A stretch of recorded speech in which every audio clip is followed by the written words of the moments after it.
Je suis Raïssa Malou, la directrice de l'ASBL congolaise Investing in People. J'ai en charge la promotion des sciences et des technologies en RDC. Et donc nous organisons tous les ans la semaine de la science et des technologies.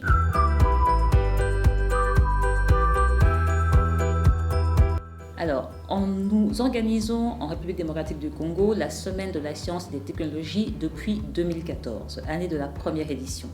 Lorsque je suis arrivée et que j'ai proposé cette activité au ministère de l'enseignement primaire, secondaire et technique, ils m'ont regardée comme une extraterrestre. Ils ne comprenaient pas à quoi ça pourrait servir ou comment pourrait s'organiser cette semaine de la science et des technologies. Notre objectif est justement d'arriver à promouvoir, à développer en fait une culture scientifique et technologique auprès des populations africaines, ici dans le cas de la RDC. C'est un premier élément pour ne plus que ce genre de situation se présente quand on a un physicien et qu'il se présente ou une physicienne, que tout le monde recule en se demandant mais à quoi ça sert à quoi sert le physicien, à quoi sert le mathématicien. Donc ce genre d'activité permet de promouvoir ces disciplines pour donner de l'information et pour que le grand public aussi ait conscience des challenges, des grands sujets pour lesquels la science apporte des solutions, comme le changement climatique. Le deuxième objectif de la semaine de la science est de promouvoir les savoirs et les savoir-faire congolais et africains dans ces domaines. On a eu tendance à penser que le Congo, ou en tout cas que l'Afrique, n'avait pas participé à la grande histoire des sciences. Nous, on veut absolument faire changer ça. Et donc on veut montrer qu'il y a dans nos pays des compétences techniques et scientifiques et que ces compétences doivent être mises au développement de nos nations. Le troisième objectif, c'est, et pour moi le plus important, est de susciter des vocations. On peut avoir d'excellents scientifiques, mais un seul, ce n'est pas suffisant pour pouvoir soutenir le développement de nos nations. Il faut qu'un maximum de jeunes, des filles et des garçons, puissent aller dans les disciplines des STEM. Et pour qu'ils le fassent, il faut des rôles modèles. Donc ils doivent rencontrer d'autres scientifiques, d'autres femmes, d'autres hommes qui leur ressemblent et qui arrivent à les convaincre d'aller dans les disciplines. Donc 3 objectifs. Développer une culture scientifique auprès des jeunes et du grand public, promouvoir les compétences techniques et scientifiques et susciter des vocations.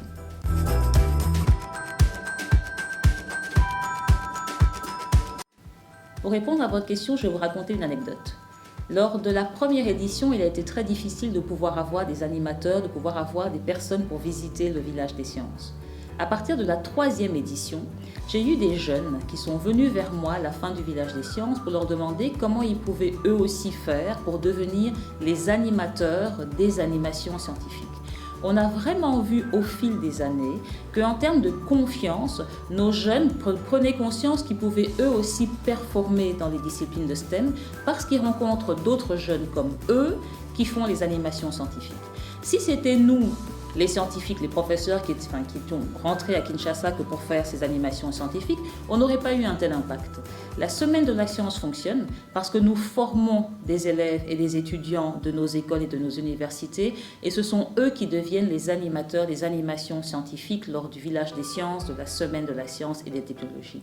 C'est important qu'il y ait cette représentation. C'est important que les gens qui viennent assister à la semaine de la science voient des jeunes comme eux qui emploient un langage qu'ils comprennent et qui montrent que l'on peut performer dans les disciplines STEM. C'est ça dont l'Afrique a absolument besoin maintenant.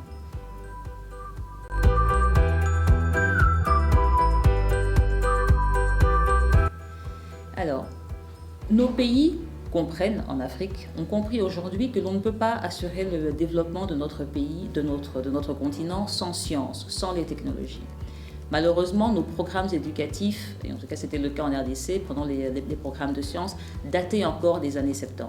Comment voulez-vous arriver à ce que les sciences puissent jouer leur rôle? Comment voulez-vous que l'on arrive à former des scientifiques compétents si cela s'est encore basé sur une formation avec des programmes éducatifs qui sont dépassés datant des années 70? Le souci également, c'est que l'on a un enseignement des sciences beaucoup trop théorique, complètement déconnecté de la réalité. Et c'est ça qu'il était important de changer et c'est ça que le gouvernement de la République démocratique du Congo a compris. Il a donc mis en place, il a demandé un financement auprès de la Banque mondiale, d'avoir un projet pour réformer l'enseignement des sciences et des mathématiques au secondaire et à l'enseignement supérieur. Et c'est un autre élément important, valoriser l'enseignement technique et professionnel. C'est donc un projet de 6 ans d'une valeur de 200 millions de dollars qui a été mis en place en RDC. Donc ce que nous avons fait en fait, c'est réformer les programmes éducatifs de sciences et de mathématiques en donnant l'importance sur non pas ce que vous savez, mais ce que vous êtes capable de faire avec ce que vous savez. Donc l'approche qui a été développée dans les nouveaux programmes a été une approche de développement de compétences dans des situations qui font sens pour l'élève.